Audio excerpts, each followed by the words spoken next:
Hi, my name is Lexi Brenner, and I'm here with Trevor Yandow. We now want to welcome the head coach of the women's tennis team here at Villanova, Steve Reiniger.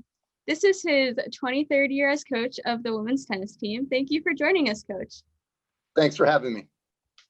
So our first question for you, how was your program affected with the closure of campus in mid-March, and how have you and the players responded to this adversity? Sure. Well, it was tough last spring when the season got canceled. We were off to a pretty good start, 7-1, which is probably the best that we ever had. And I just felt for my two seniors mostly. That was their last hurrah. So it was pretty tough. And then coming back to campus, I think that Villanova has done a fantastic job of keeping it a safe environment and where there are some limitations, but for the most part, tennis is a socially distanced game anyway, so we're okay for practice and everything. So what were your initial thoughts after hearing that this fall season was canceled? The fall season's I always kind of picture it as a warm-up season to our spring. So there's a little bit of uncertainty with like lineups and stuff because usually I would use the tournaments to determine where the players fit in the lineup. But without the tournaments this fall, it's a little bit more difficult. And we've been bit by the injury bug a little bit too. So, we've got some obstacles ahead of us. What restrictions and guidelines does your team have to follow, and how are you meeting them? Sure. Like I said before, tennis is kind of unique because it's just a socially distant game. So we're, on the West Campus courts, we really spread out. And so the players are like 50 feet apart. So it's pretty safe. I do have to remind them at practice when we come in to get drinks and stuff, not to stand so close together.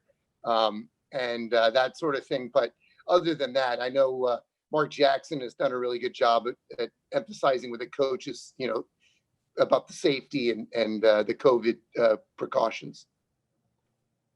So as you said, tennis is a socially distant sport. So what are your predictions for the fate of the spring season? And do you think you'll be able to get a full Big East schedule in?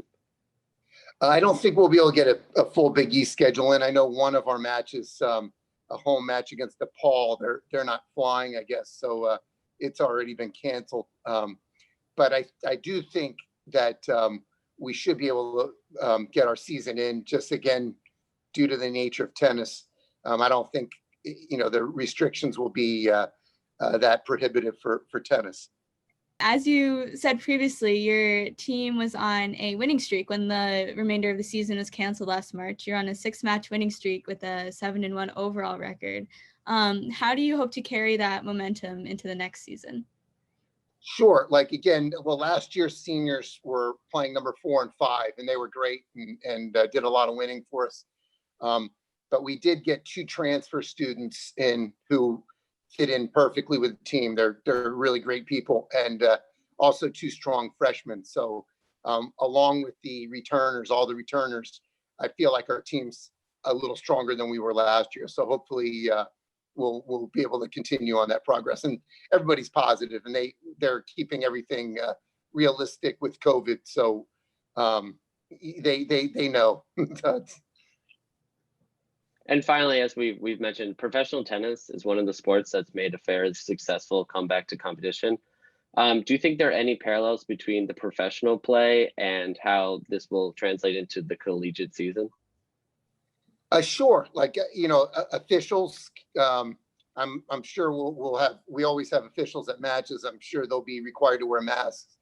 But I feel like it parallels college tennis exactly. I mean, they're almost exactly the same. So I don't see too many restrictions being put on us.